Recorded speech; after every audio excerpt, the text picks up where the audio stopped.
ইয়া রাব্বাল আলামিন।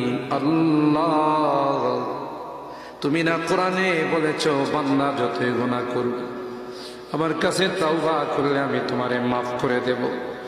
মনে বড় আশা নিয়ে আল্লাহ তোমার শাহী দরবারে ভিক্ষুকের মতো হাত বাড়াইলাম। তুমি যদি ক্ষমা না করো, কে আমাদেরকে ক্ষমা করবে? কে আমাদের মাফ করবে?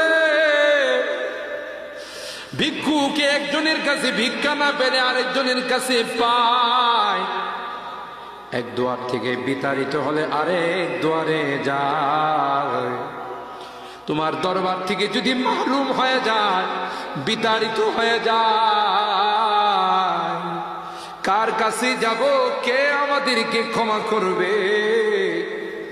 মালিক রে, কাঙ্গালের মতো হাত বাড়াইলাম।